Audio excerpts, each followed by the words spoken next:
Senhor Deus, nosso Pai maravilhoso, abriremos agora a Tua palavra, abra o nosso coração em nome de Jesus. Amém.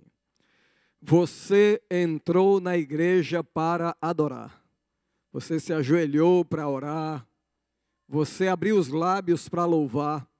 Então, neste momento de culto e adoração, você que está aqui na igreja, você que está acompanhando pela internet, eu quero convidar você para aproveitar mais uma bênção da presença de Deus.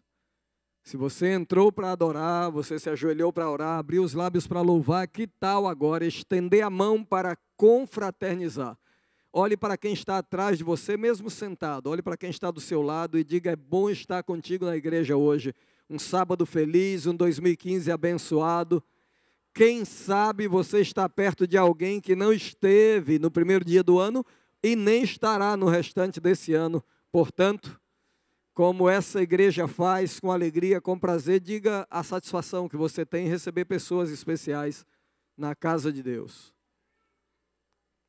Sejamos todos muito bem-vindos à presença do Senhor. Eu agradeço a Deus o privilégio de estar com vocês mais um sábado aqui, e hoje tenho a responsabilidade, não apenas o privilégio, mas a responsabilidade de abrir a Bíblia junto com vocês. E eu gostaria de agradecer a Deus e trazer um abraço bem quentinho para vocês do norte do Brasil, né? Eu trabalho numa região que o clima é bem diferente dessa região onde vocês moram, né? Eu moro na cidade de Belém do Pará, trabalho nos estados do Pará, do Maranhão e do Amapá, ali é exatamente onde passa a linha do Equador. E eu tenho a alegria hoje de ver aqui na igreja pessoas que são daquela região, estão por aqui trabalhando, morando. Temos amigos e irmãos aqui que foram contemporâneos ali, pelo menos uma família, eu vou mencionar aqui representando os nortistas que estão hoje por aqui. Henrique, que está ali com a esposa Carla, não, Henrique é brasileiro, a esposa é peruana. Os dois são obreiros da divisão sul-americana e tiraram um período de missão, eles são missionários aqui, bem perto aqui de Washington, estão fazendo um trabalho missionário. Sejam bem-vindos aqui a essa igreja, que Deus abençoe. A Lu está aqui acompanhando também, seja bem-vinda, que Deus abençoe. A Luciana é brasileira, já está há muito tempo aqui, frequenta outra igreja, e muitos amigos estão visitando a igreja nessa manhã. Em nome desta igreja, seja muito bem-vindo, que Deus abençoe você e recompense os passos que você deu para estar na presença de Deus nessa manhã. Como vocês acompanharam pelo boletim da igreja, a mensagem já está aí. O nosso tema nesta manhã é Casa de Esperança. Você pode também dar o nome para essa mensagem de Lugar de Esperança. E eu tenho o privilégio de ter comigo pelo menos uma parte da família hoje, a esposa e a filha. Os amigos que estão visitando, por favor, a Cleo está por onde aí? Cleonice e o Léo Vitor estão por ali. O pastor, quero agradecer ao pastor Sandro pelo convite e agradecer ao pastor também pela lembrança. Ele disse: pastor, não esqueça de apresentar a sua família. Obrigado, pastor. Isso é uma bênção, né? A família faz parte da nossa história. E um colega chegou numa igreja nova, não era a sua igreja, ele estava visitando. Ele não apresentou a esposa estava sentada no meio dos irmãos, e ele começou a mensagem, empolgado, motivado. E uma irmã da igreja, muito simpática, bem hospitaleira, se aproximou da esposa do pastor, ela não a conhecia, e puxou conversa dizendo: você é visita aqui? A esposa do pastor disse sim. E a irmã continuou sentada ali, e ela perguntou novamente: é a sua primeira vez aqui? A esposa do pastor que estava pregando não queria conversar na hora do culto, mas muito educada disse: sim, é a minha primeira vez. E a irmã da igreja, muito simpática, mas muito sincera, disse: então volta aqui outra vez, que o nosso pastor prega muito melhor do que esse homem aí que está falando, né? Se o pastor tivesse apresentado a esposa, né, teria evitado, né? Eu já fiz aqui, obrigado pastor pelo privilégio, né? Então, queridos, estamos juntos agora para abrir a Bíblia, e hoje vocês ouviram o pastor Sandro falando do valor da Bíblia, a palavra de Deus. Estamos começando um novo ano. 2015 está apenas nas suas primeiras 70 horas. Que tal fazer deste ano, de verdade, um ano da palavra de Deus na nossa casa? Quantos de vocês têm a Bíblia aí com você, na mão, a Bíblia, né? Talvez você tenha algum aparelho, isso é importante, é interessante, mas no seu aparelho você tem muitas outras coisas também. eu faço um apelo muito singelo para você. Que tal não apenas usar a Bíblia no iPad, no iPhone ou qualquer outro aparelho ou dispositivo, mas experimente usar a Bíblia, né? A palavra. Você pode marcar, você pode riscar, você pode... É um livro que tem algo de sagrado para nos inspirar e para nos motivar espiritualmente. Portanto, eu queria nesse momento falar um pouquinho desse livro e entrarmos no livro juntos. Quantos têm o livro aí na mão? Tem outros aí que pode...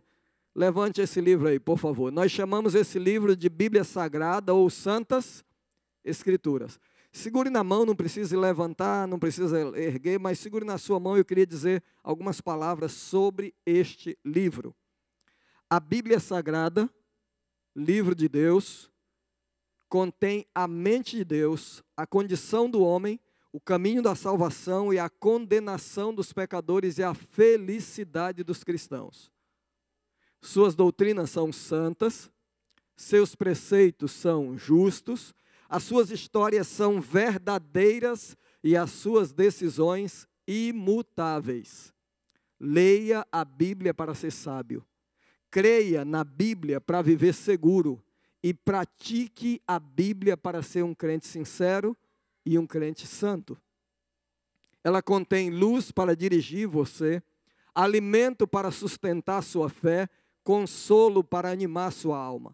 É o mapa do viajante, o cajado do peregrino, a bússola do piloto, a espada do soldado e a guia do cristão. Por ela, os céus são abertos e as portas do inferno, a sepultura, são descobertas para você evitar. A Bíblia Sagrada, a palavra de Deus, tem em Jesus o seu grande tema e o nosso bem é o seu intento e a glória de Deus é a sua finalidade.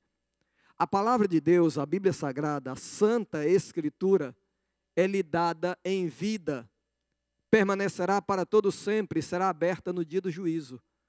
Salvará todos quantos aceitam seu sagrado conteúdo, Jesus, e condenará todos quantos menosprezam seus ensinos, a salvação e a vida eterna, Jesus. A Bíblia Sagrada, a palavra de Deus, que este livro seja uma bênção na vida de todos. Amém? O que eu acabei de falar não são palavras minhas. É um texto escrito há mais de 50 anos atrás por um grupo de pessoas que se uniram para promover a leitura e a distribuição da Bíblia Sagrada no mundo inteiro. E esse texto faz parte de uma promoção da Bíblia das sociedades bíblicas internacionais. E eu queria apelar a você hoje de manhã para voltar de novo, agora em 2015, a sua atenção para a Bíblia. Afinal, você tem na Bíblia Sagrada conselhos para ajudar você, e nós começamos hoje estudando na lição da Escola Sabatina o livro de Provérbios. Conselhos práticos. Você tem verdades proféticas poderosas, e nós teremos um privilégio grandioso neste mês, aqui nesta igreja, e você, amigo, pode acompanhar pela internet também, os estudos proféticos de Daniel e Apocalipse. Por favor, irmãos, façam planos, peçam a Deus para participar disso. É uma bênção que você não pode deixar de receber. Afinal, se você vai viajar, a Bíblia tem direção. Se você vai fazer um negócio, a Bíblia tem orientação. Se você está procurando casar, a Bíblia também traz para você. Pastor, até isso. Uma vez um jovem na igreja disse: pastor, só falta o senhor me dizer que a Bíblia me ajuda a conquistar alguém. E eu disse: você tem a Bíblia? Ele disse: tenho, então abra aí. E ele disse: aonde eu vou abrir aqui? Eu disse: no livro de Cantares. Ele disse: só falta o senhor me dizer que a Bíblia me ajuda a dar cantada também, né? Falei: você está falando, né? Mas, queridos amigos e irmãos, a Bíblia Sagrada, a palavra de Deus, é para você e para mim a melhor orientação que temos em todo o tempo. E em 2015 podemos renovar isso novamente. Por isso, neste sábado eu quero abrir a Bíblia com vocês, mas antes de fazer isto, quero fazer um desafio para essa igreja, para você que está aqui agora. Eu quero provar para você que você tem na cabeça e no coração mais coisas da Bíblia do que você imagina. Quer ver? Faça um teste agora comigo. Eu vou tentar em 1 minuto ir de Gênesis a Apocalipse com você. Eu vou apenas dar a dica e eu preciso que você me ajude, complete. Inclusive quem nos está acompanhando virtualmente aí. Lembre-se que a Bíblia começa com a realidade da criação, a verdade absoluta, e você sabe, lá no princípio, Gênesis capítulo 1, verso 1, no princípio, você avança para Êxodo, Deus chama o povo para um dia especial, Êxodo 20, verso 8, lembra-te do dia, para 6 dias, e farás toda, você avança e encontra Josué, ao lado da sua família e dos seus queridos, ele faz um voto de fidelidade. Ele diz, eu e minha casa. Você entra no livro de Salmos, e o salmista, com muita alegria, ele diz assim, alegrei-me quando me disseram. Você avança para o Novo Testamento, e Jesus dá a receita, o segredo da obediência. Se me amardes, você entra nas cartas de Paulo. E Paulo, ele é direto ao ponto, ele é objetivo. Ele diz, repetindo o ensinamento do Velho Testamento, o justo viverá. E você encerra com o último livro. Qual é o último livro? O Apocalipse de João. E João, com muita esperança, ele diz, eis que vem com as, e todo olho, logo no primeiro capítulo de Apocalipse. Você percebeu como é que você tem muita coisa da Bíblia? Eu apenas incentivei um pouquinho aqui. Eu falei 1 minuto, deu 1 minuto e meio, né? Eu quero agora desafiar você a buscar na Bíblia mais uma resposta. Eu estava em uma igreja muito simpática, uma cidade chamada Canaã dos Carajás. Hoje, se você entrar na internet, uma das cidades que mais crescem no Brasil. Está no sul do Pará. E essa cidade tem uma perspectiva muito grande por causa da riqueza de minérios que tem naquela região. E a empresa Vale do Rio Doce, mais outras 50 outras grandes empresas estão ali. E eu estava nessa igreja, na porta da igreja, uma jovem universitária que foi trabalhar naquela região, chamada Simone, estava na porta e disse, pastor, eu queria falar contigo um momento só. E eu comecei a atendê-la e ela disse, pastor, eu gosto muito da Igreja Adventista do Sétimo Dia. Os hinos que vocês cantam são bonitos e fáceis de aprender. Pastor, os cultos da igreja, olha o que ela falou, ela disse, os cultos da Igreja Adventista não são demorados, tem hora para começar e hora para terminar, isso eu gosto. Olha que coisa interessante, não? Ordem, isso é uma bênção. E ela disse, tem outra coisa, pastor, na Igreja Adventista eu sempre aprendo algo mais da Bíblia, só tem um problema. Eu queria ser crente, mas eu queria ser crente diet, bem light, o senhor entendeu? Eu disse, não, eu não sei como é que é essa história de crente diet ou light. Ela disse assim, pastor, eu quero ser crente, mas eu não queria ter a obrigação de ir para a igreja num horário, no culto, assim. Eu não queria ter a obrigação de precisar ser batizada, a não ser que o Senhor me mostre na Bíblia onde está escrito que eu preciso sair da minha casa e ter uma religião, sair da minha casa e ir para a igreja. Se tiver isso na Bíblia, então eu quero aprender e eu quero praticar e eu quero viver isso. Naquele momento eu disse, Simone, aguarda só eu despedir o restante aqui das pessoas e nós vamos conversar.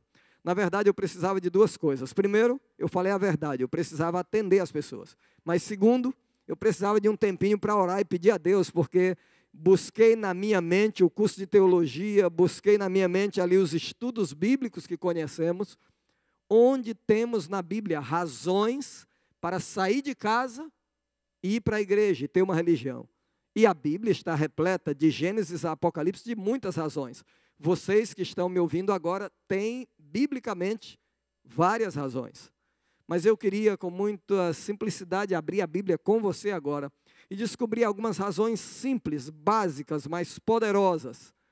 Por que precisamos sair de casa, estar na igreja juntos, adorando a Deus? Vamos começar logo em Gênesis. Abra a sua Bíblia, nos acompanhe aí. Gênesis capítulo 3, logo no começo da Bíblia temos uma razão aí para estar na presença de Deus. Gênesis capítulo 3.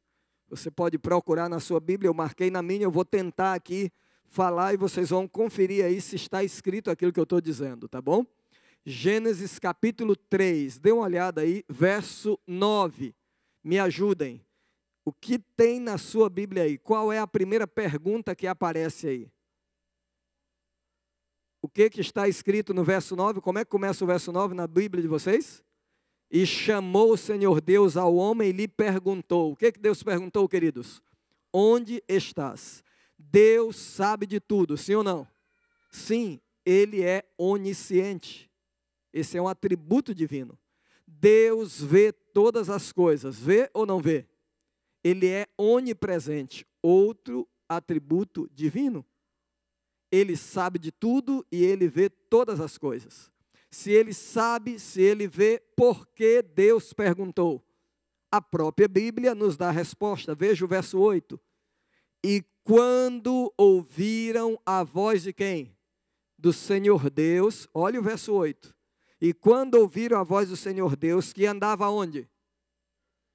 Como era o nome do jardim que Adão e Eva moravam? Jardim do Éden. E quando ouviram a voz do Senhor Deus que andava no jardim, em que momento, que horas do dia Deus fazia isso? Olha para a Bíblia aí e me diga a resposta. Pela viração do dia, pela virada do dia. Qual é a hora da viração do dia? Que o dia vira noite? É o pôr do sol. O que a Bíblia está dizendo para você e para mim, querido amigo e irmão, é que todos os dias, na viração do dia, Deus tinha um encontro marcado com os seus filhos. Quando Deus chegou naquela hora, naquele lugar e naquele encontro, Adão e Eva não estavam lá. Deus então fez a pergunta. Que pergunta Deus fez? Onde estás? Onde estás? Deus sabia, mas Adão e Eva era que precisavam saber onde estavam. O que eu quero dizer para você nessa manhã de sábado aqui, e para você que está onde estiver me ouvindo é, quando você sai de casa para a igreja, você não está indo assistir uma programação. Você não está vindo assistir um culto. Não é um espetáculo para ser apresentado. Você está vindo para o encontro marcado com Deus. Amém? Você está aqui para o encontro com Deus. Você pode adorar a Deus em casa, sim ou não? Pode. Mas aqui é um encontro marcado, numa hora marcada e num lugar marcado. Se você olha de Gênesis a Apocalipse, Deus sempre teve encontros marcados, com hora marcada e com lugar marcado. E nós temos exemplos diversos para isso. Mas temos outras razões poderosas. Vamos avançar agora. Isaías, capítulo 2, nos dá uma razão bem interessante. E eu descobri com a Simone, como eu contei para vocês, e queria partilhar com você também. Isaías, agora capítulo 2. Confira aí na sua Bíblia. Isaías, capítulo 2, mais uma razão que você e eu temos para estar na igreja, em um lugar de esperança, numa casa de esperança. Vá guardando as razões que estamos vendo. Primeiro, quem sai de casa e vem para um lugar de esperança, vem para o encontro marcado com quem? Com Deus. Segunda razão, Isaías capítulo 2, verso 3 agora. Está escrito aí na Bíblia, eu quero que você me acompanhe, diz assim, veja se eu estou dizendo a verdade. Está escrito assim, e dirão, vinde e subamos ao monte do... E aonde mais? A casa do Deus de Jacó, para que nos ensine os seus caminhos e andemos pelas suas, porque de Sião sairá a lei e a palavra do Senhor de Jerusalém. Deixe a Bíblia aberta e olhe para cá um momento. Quando você olha para esse verso, aparece aí algo muito simples, mas poderoso para nós.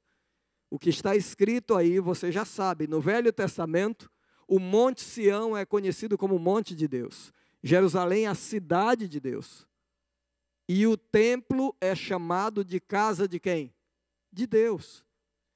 E aí está o convite. Vamos à casa de Deus para que nos ensine os seus caminhos. O que está escrito aí para você e para mim é que neste lugar onde nós estamos é também uma casa de ensinamento. Amém? E você é uma testemunha viva disso. Quantas lições poderosas eu e você já aprendemos hoje na igreja. Toda vez que você sai de casa e vem para a igreja e adora a Deus em espírito e em verdade, Deus tem sempre algo para ensinar para você. Pode ser uma criança falando, uma professora que veio lá da Bahia fazer um trabalho missionário, pode ser o pastor pregando, não importa. toda vez que você está na presença do Senhor, na casa de Deus, vamos lembrar? Quem sai de casa e vem para a igreja, vem para o encontro marcado com quem? Com Deus. Não é com amigo, não é com irmão, não é com pastor, apenas. É, sobretudo, um encontro marcado com Deus. Em segundo lugar, segundo esse texto aqui que lemos, quem sai de casa e vem para a igreja, vem para uma casa de ensinamento. E para que não fiquemos apenas em argumentação de sermão, me permita deixar bem claro isso para você. Eu estou segurando aqui um aparelho bem moderno, né? Mas muito simples, que nem chama tanta atenção. Como é o nome desse negócio aqui? Microfone. E esse é de tecnologia, né? Microfone sem fio. Com ele, você me ouve bem, eu não preciso alterar a voz. Sem ele, olha a dificuldade. Com ele, microfone, tecnologia. O homem tem conhecimento, o homem tem entendimento, o homem tem tecnologia, com capacidade de construir muita coisa interessante. Computadores que armazenam milhões de informação. Nós temos a alegria de fazer muita coisa. O homem, no seu desenvolvimento tecnológico, tem capacidade de fazer aviões que levantam voo com toneladas de peso, né? Aí está a bênção, né? É por isso que Jesus disse, aquele que quiser entrar no reino do céu tem que se tornar como uma. Amém. Sabe, meus queridos amigos e irmãos, o homem tem toda essa capacidade, tem todo esse conhecimento, mas tem uma coisa que você e eu sabemos que é bom lembrar. O homem não tem poder. O que eu estou dizendo para vocês? Eu tive a alegria de trabalhar no Amazonas. Manaus, no meio da selva amazônica, é hoje um dos polos mais avançados em tecnologia do mundo. Aqui na América nós temos o conhecido Vale do Silício, poderoso e conhecido. No Brasil nós temos São Paulo, temos no Amazonas, lá em Manaus, e o Nordeste também está avançando muito com tecnologia. E eu tive o privilégio de fazer ali alguns cultos em algumas empresas grandes. Uma delas, essa que produz microfone sem fio. Como é algo interessante, muito simples até. Uma cápsula capta a voz e transmite, lá na mesa ela é trabalhada e vocês podem ouvir. Para você é algo natural, mas não é algo tão simples assim. Um avião para levantar voo com toneladas de peso parece ser algo muito simples. Você entra e confia, mas não é algo tão simples assim. Repito, o homem tem conhecimento, inteligência, tecnologia, mas o homem não tem poder. Sabe por quê? Me respondam. Vocês estão aqui na América. Quando uma gota de chuva cai do céu, existe algum aparelho humano que a tecnologia humana construiu que tem capacidade de fazê-la voltar na mesma forma para o alto? Não. E quando tem um terremoto, um tremor de terra, qual é o aparelho que existe que você pode colocar no chão e ela para de tremer? Existe isso aqui? Sim ou não? Mas eu vou mexer com você agora. E quando um pai e a mãe criam uma filha com muito amor e carinho, com dedicação, e essa menina com 13 anos faz amizades assim bem perigosas e dramáticas, e com 13 anos ela se revolta, foge de casa, começa a usar drogas e fica grávida na rua de um aidético. A dor que essa mãe e esse pai sentem no coração, no peito, a dor que eles sentem, me respondam, você conhece algum comprimido que alivia esse tipo de dor? Sim ou não? Então, minha irmã, meu irmão, querido amigo, olha para mim e deixa eu dizer uma coisa para você. Ser crente, ter uma religião, vir para a igreja, ler a Bíblia, orar, não é questão apenas de vontade, é necessidade. Nós precisamos de Deus, nós precisamos de Bíblia, nós precisamos de igreja, nós precisamos de oração, é necessidade. Quantos de nós temos amigos, familiares que dizem, quando eu sentir vontade no meu coração, eu vou para a igreja. Quando eu sentir vontade no meu coração, eu vou me batizar. Eu ainda não senti vontade. Muito cuidado. A Bíblia declara que o coração humano é o que mesmo? Enganoso. Se você esperar só pela vontade para estar na presença de Deus, é muito perigoso. Ser crente, ler a Bíblia, orar, buscar a Deus não é questão apenas de vontade. Amanhã, domingo, as famílias se reúnem, se juntam, alguns já estarão no trabalho, Mas segunda-feira é o melhor dia para você entender isso muito bem. Você acorda bem cedo, olha para o teto e nesse frio você pensa, se eu pudesse ficar deitada ou deitado até 10 horas da manhã, seria bom, não? Me diga uma coisa, me respondam com muita sinceridade. Você levanta segunda-feira bem cedo, é pela vontade ou pela necessidade? Agora falaram igual nordestino, né? Até arrastaram, né?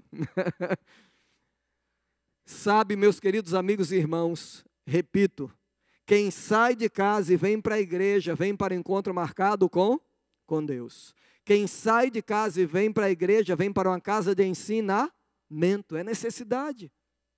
Nós aprendemos.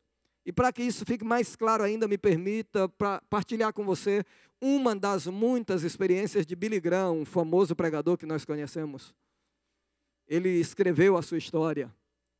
E ele conta em uma dessas singelas histórias que ele chegou numa cidadezinha muito pequena do interior aqui dos Estados Unidos. Era um lugar pequeno. Talvez vocês já moraram e trabalharam em um lugar assim. Lugar pequeno é pequeno mesmo, né? Não tem rodoviária, tem parada de ônibus. E ele desceu na parada, estava com a sua maleta na mão, a sua pequena mala ali, e deveria ter alguém aguardando, mas ninguém apareceu. Deve ter tido algum problema e a pessoa não apareceu para lhe buscar. Como a cidade era pequena, ele começou a andar entendendo que ele encontraria logo a igreja que ele ia pregar. Mas ele encontrou um grupo de meninos jogando bola e ele perguntou para os meninos a informação sobre a igreja. E o menino mais esperto, para não dizer o mais danado, né, colocou a bola debaixo do braço e perguntou, por que o senhor quer saber? E ele disse, é porque eu vim pregar aqui, deveria ter alguém me aguardando na parada de ônibus, ninguém apareceu. E eu preciso saber onde é a igreja. E o garoto disse, é muito fácil. O senhor continua andando nessa rua, ali na frente tem uma árvore grande, o senhor vai virar à direita, tem uma pequena praça, na frente da praça é a igreja.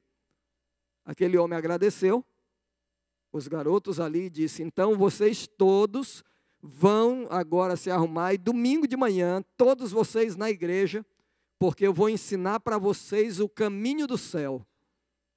E o garoto com a bola debaixo do braço olhou para ele e disse, o senhor não sabe nem o caminho da igreja, como é que vai ensinar para nós o caminho do céu? Ele ficou tão impressionado com a sinceridade e a singela resposta do menino, que ele se preocupou com aquilo e ele preparou uma pequena mensagem com esse tema, o caminho do céu. E ele escreveu a introdução dessa mensagem dizendo, só existe um que conhece o caminho do céu. É aquele que lá viveu, para cá desceu, aqui morreu, ressuscitou, para lá voltou e em breve virá para buscar os seus. Amém? Quem é essa pessoa? Quem sai de casa e vem para a igreja, vem para o encontro marcado com? Quem sai de casa e vem para a igreja, vem para uma casa de ensino, é aqui que aprendemos a viver a vontade de Deus. Isaías 37, agora vamos avançar. Já estamos aí no horário de encerrar a mensagem. Isaías 37. Tem uma outra razão. Essa é poderosa, mas ao mesmo tempo é cômica, hilária, até engraçada. Isaías capítulo 37. É uma história, mas está mesclada aí com profecia também. Vocês sabem que Isaías é um profeta e tem o seu livro com o seu próprio nome. E tem aí a história no capítulo 37 de um rei. Isaías 37, logo no primeiro verso. Está escrito aí, me ajudem. E tendo o rei, como é o nome do rei que aparece aí? Ezequias, ouvido isso, o que ele fez? Rasgou as suas vestes, cobriu-se de pano de saco e entrou aonde? Aonde ele entrou, irmãos? O que está acontecendo aí? O rei, o nome dele aparece, Ezequias. Mas o que ele faz aos nossos olhos hoje é estranho. Rasgar a roupa, vestir pano de saco e ir para o templo, você não faz isso. Hoje de manhã você se agasalhou bem, vestiu uma roupa agradável e bonita e veio para a casa do Senhor. Esse rei fez o contrário. Rasgou a roupa, vocês já sabem, no Velho Testamento, isso era sinal de desespero, angústia. Vestir pano de saco, de maneira muito simples, era colocar cinza sobre a cabeça, sinal de contrição. E esse rei fez exatamente isso. Rasgou a roupa, Ele estava angustiado, desesperado. O que estava acontecendo? Se você tiver a oportunidade, lê aí, o capítulo anterior conta o cenário todo. Não era um cenário de guerra, era mais do que isso. Um cenário de guerra é quando alguém está pelejando contra alguém. Na verdade, a Síria estava dominando todos ali naquele período e ameaçou agora o povo de Deus, e o rei, como era o nome do rei? Ezequias também foi ameaçado. Ele recebeu uma carta de Senaqueribe. O nome do mensageiro, eu nunca vi nenhum pai, nenhuma mãe, pelo menos na América do Sul, dar esse nome. Não sei se na América do Norte vocês já viram aí. O nome do rapaz que levou a carta era Rabsaqué. Não sei se tem algum Rabsaquézinho por aqui, né? Esse negócio de nome bíblico é muito interessante. Lá no norte eu já vi muita coisa interessante e até impactante. No Amapá hoje nós temos uma tribo que está quase toda batizada. Resultado da escola adventista, porque o cacique mandou o filho estudar. O filho aprendeu, trouxe a Bíblia. Mas houve alguns problemas. Um deles foi que o cacique gostou tanto da Bíblia que ele começou a colocar os nomes dos filhos, nomes que ele via na Bíblia e ele achava bonito. Mas um deles pediu para trocar o nome depois de adulto. Sabe por quê? Porque o pai dele viu na Bíblia um nome e colocou o nome no filho. Sabe que nome que ele achou bonito? Fariseu. Vocês acham engraçado, mas o fariseu não acha, não. Ele pediu para trocar o nome depois de adulto, né? Quando ele descobriu o que significava, e ele pediu para o pai: pai, foi o senhor que colocou, o senhor vai mudar o meu nome, né? E eu não vi nenhum Rabsaquezinho até hoje, não sei se tem aqui. Mas o que eu quero dizer para você é que o rei, como era o nome do rei? Ezequias, ouviu isso, ele ouviu a carta era uma ameaça. Colocando em linguagem contemporânea, para você entender, é como se alguém entrasse agora aqui. Imagine agora um encarregado aqui do presidente dos Estados Unidos entrando na igreja, pegando o microfone e dizendo: olha, quem quiser continuar vivo, entregue a chave de casa, a chave do carro, entregue a carteira, entreguem tudo e continuem vivos. Quem quiser continuar vivo, faça isso. Imagine, exatamente essa era a mensagem, em suma, da carta que Ezequias recebeu. Ou seja, ele não sabia o que fazer, estava cercado, sitiado. Ele não sabia que decisão tomar. Ele entrou em desespero. Mas olhem para mim, deixa eu dizer uma coisa. Ele não sabia o que fazer, mas sabia para onde ir. Para onde ele foi? Para onde ele foi, irmãos? A casa do Senhor é uma casa de solução de problemas. Amém? Pastor, o senhor está dizendo que a igreja resolve meus problemas? Não. Igreja não resolve problema de ninguém. Mas o Deus Todo-Poderoso que você encontra aqui, Ele é o Deus do impossível e Ele resolve qualquer problema. Repito. Vocês já viram que o homem tem tecnologia, entendimento e conhecimento, mas o homem não tem poder. Nós precisamos de Deus, precisamos de Bíblia, precisamos de oração, precisamos de igreja. É questão de necessidade, não apenas vontade. Meu irmão, minha irmã, querido amigo, se você queria na sua vida ter motivação sincera e bíblica para estar na presença de Deus, quantas vezes, por qualquer motivo, ficamos em casa? Quantas vezes, por qualquer motivo, um pequeno aborrecimento ou talvez algo muito maior, nos tira da presença de Deus? Lembremos, quem sai de casa e vem para a igreja, vem para o encontro marcado com? Vem para uma casa de ensino, vem para uma casa de solução de? E para terminar, vocês já disseram na abertura da mensagem o que está escrito em Salmos. Não abra a Bíblia, só abra a memória agora. Salmo 122. Alegrei-me quando me disseram: a casa do Senhor é uma casa de tristeza ou de alegria? Então, essa é uma outra razão porque eu preciso sair de casa e estar na igreja, na presença de Deus. Estar junto, congregando com meus irmãos.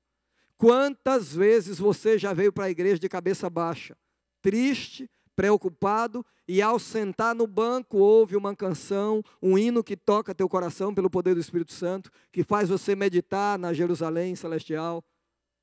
Quantas vezes você está na igreja aborrecido com alguma dificuldade e de repente a mensagem da escola sabatina ou o sermão do pregador toca na tua vida, você não fala para ninguém, mas levanta os ombros, levanta a cabeça e o teu coração enche de confiança, e agora você volta para casa dizendo, Deus está comigo, e aí nesse momento você começa a se lembrar de muitas promessas, né? Se Deus é por nós, o Senhor é meu pastor, e daí para frente você vai enchendo o teu coração de fé, alegria e esperança.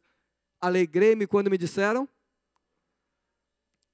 A diferença sua para qualquer pessoa no mundo é que todos nós temos problemas, mas as pessoas entram em desespero, e você e eu estamos entrando no lugar de esperança. Essa é a única diferença. Quem tem Jesus, você já sabe. Aí fora existe um ditado que está mundialmente espalhado em todas as culturas. A esperança é a última aqui, mas quem é a tua esperança? Jesus morre? Então a tua esperança nunca morre.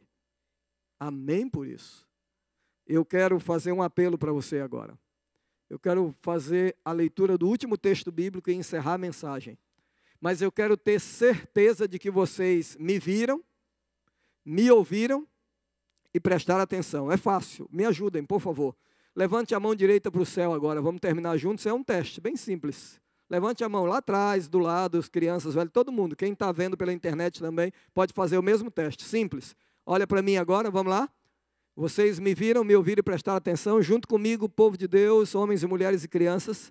Vamos contar até 3 e terminar. 1, 2, 3. Junto comigo, coloca a mão na nuca. Vamos lá, todo mundo aqui, ó. Pelo amor de Deus, irmãos, eu disse na nuca, né? Aqui, olha. Pastor, o senhor induziu a gente ao erro? Não, eu avisei antes que era um teste, né? Para saber se você estava vendo, ouvindo e prestando. Pastor, o senhor enganou a gente? Também não, eu avisei antes que era um teste. E o que eu fiz nem é uma brincadeira, está na Bíblia. Está na Bíblia isso? Sim, você sabe, eu vou só te ajudar. A Bíblia diz assim, tudo quanto te vier à mão para fazer, complete. Faça conforme as tuas. Está no trânsito, atenção para o trânsito. Está na cozinha, atenção para o fogão. Se você está na sala da faculdade, da universidade, atenção para a aula. Mas quando a gente vem para a igreja, atenção para adorar a... Amém?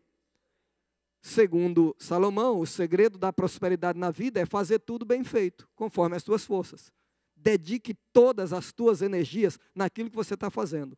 Então, se todo mundo agora está com a nuca atrás da cabeça novamente, eu queria apenas lembrar você do último texto, Lucas 4, verso 16, e encerramos aí com a maior e mais poderosa razão bíblica que temos para ser crente, para estar na igreja, para estar na presença do Senhor.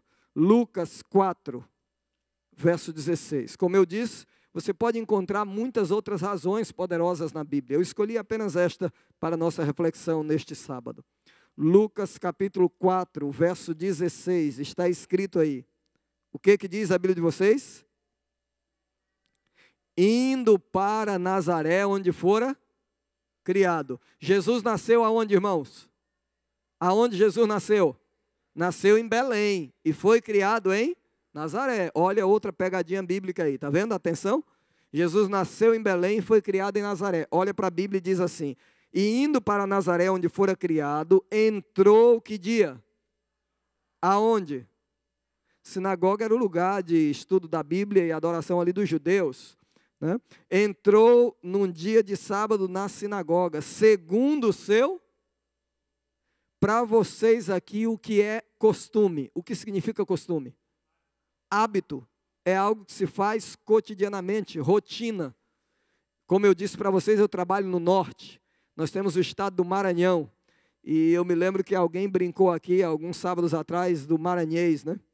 E no Maranhão tem algumas palavras bem interessantes. Eu aprendi mais uma lá esses dias, né? Eu estava na porta da igreja e um garoto o tempo todo puxando a orelha assim, e a mãe dele disse, menino, para com esse cesto. O que, irmã? Cesto, pastor, ele tem é mania, pastor. Você não sabe o que é cesto? Cesto é mania, é um hábito. A orelha dele não está coçando, mas ele já pegou a mania e o hábito de fazer isso. Se eu voltar no Maranhão agora, eu vou pregar dizendo que Jesus tinha o cesto de ir para a igreja. O que eu quero dizer para você, meu irmão, minha irmã, que eu sou crente e você também, porque se teve alguém aqui na terra que pisou nesse chão e podia dizer: eu não preciso de ir para a sinagoga, eu não preciso de ir para o templo. Afinal, ele mesmo disse que ele era o templo vivo. Foi Jesus. Ele poderia dizer: o que eu vou fazer lá na sinagoga? Quem lê a escritura lá nem sabe pronunciar corretamente as palavras. Eu falo direto com o Pai. Jesus poderia dizer: quem canta louvores lá desafina. Ele não disse isso. Se teve alguém que viveu na terra e poderia dizer que não precisava de sinagoga, de congregação, era Jesus. Mas segundo esse texto, nós adventistas do sétimo dia, usamos esse texto para colaborar com a doutrina bíblica que apresenta Jesus guardando que dia? O sábado. E além disso, é bom que você saiba que esse texto apresenta também a verdade bíblica que Jesus era um adorador que estava na presença de Deus e tinha o hábito, o costume de congregar. E mais do que isso, o que ele fez na Bíblia aí? Levantou-se para participava. O apelo que eu quero fazer para você é: será que não está no tempo, em 2015 agora, no começo desse novo ano, de você renovar, porque eu sei que você já tem o seu compromisso com Deus e com a igreja de Deus, de renovar o seu amor com Cristo, que é o cabeça, e com a igreja de Cristo, que é o corpo. Em nome de Jesus, eu quero fazer um apelo e apresentar para você agora a história do garoto bem simples, chamado Mateus. E com a história dele eu encerro essa mensagem. Veja esse testemunho de um garoto que nos convida para ter compromisso. Pessoas como Mateus Soares do Maranhão, que faz um trabalho de gente grande, espalhando o amor de Jesus. O que eu mais gosto é de trabalhar na igreja. Eu tenho o costume de visitar as pessoas, pergunto por que ela não está vindo para a igreja. Ou então, quando a pessoa não é batizada ainda, eu vou lá, convido ela para vir para a igreja. A gente termina ali a visita, cumprimenta e vai partir para outra visita. No mesmo dia, eu consigo visitar umas 3 pessoas. O Mateus ele tem feito um grande trabalho aqui no distrito de Barra do Corda, aqui no bairro Piquezinho, onde ele mora. E através do seu trabalho, cerca de 25 pessoas já foram batizadas. Algo que nos surpreendeu muito também foi o envolvimento dele no projeto Missão Caleb. Nós fomos para uma cidade chamada Fernando Falcão, onde tínhamos uma igreja ali que já estava há 4 anos fechada. E o Mateus, desde o começo, ele sempre animado para poder participar. No princípio, a gente ficou até meio receoso dele ir, pelo fato de ser bem pequeno, bem jovem ainda. Mas quando a gente percebeu a determinação, a vontade que ele tinha, nós decidimos então dar essa oportunidade para ele. E no final desse trabalho, cerca de 35 pessoas foram batizadas. Às vezes eu tenho vontade de passar a noite todinha brincando. Nem dormir, passar a noite toda. Mas só que a gente sente que é um dever da gente estar na igreja. Eu sou o diretor do departamento infantil, sonoplastia e ministério pessoal. Quando eu crescer, eu quero ser um pastor. Tudo que Deus disse para os discípulos que estivessem próximo da vinda dele, já está acontecendo nos dias de hoje. E a gente se pergunta às vezes, mas o que está faltando mesmo para Jesus voltar? E só falta pregar o evangelho no mundo inteiro. Cada pessoa que se batiza, eu sinto emoção, porque toda pessoa que entrar no céu, ela precisa ter uma coroa. E a coroa precisa ter, no mínimo, uma estrela. Ou seja, a estrela significa cada pessoa que você levou ao batismo. Então eu sinto essa emoção de saber que cada pessoa que eu levo ao batismo é uma estrelinha que está indo ali para a coroa. Quando eu subir para os céus, eu não quero subir sozinho, quero subir com todos. Você não gostaria de tomar a mesma decisão de, nesse 2015, renovar seu amor e compromisso com Deus e com a igreja de Deus? Que tal se colocar em pé agora e fazer esse voto de renovação?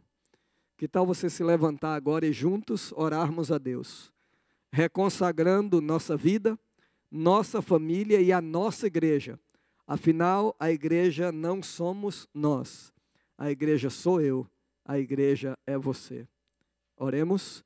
Querido Deus, nosso Pai celestial, Deus poderoso, nesse momento, cada filho e cada filha se levanta pedindo ao Senhor misericórdia e perdão, porque às vezes sabemos o que é certo e fazemos o que é errado. Nos perdoa pelo teu amor. Mas nos levantamos confiantes na tua graça, de que em 2015 teremos o nosso amor e o nosso compromisso renovado na tua presença, em nome de Jesus. Amém.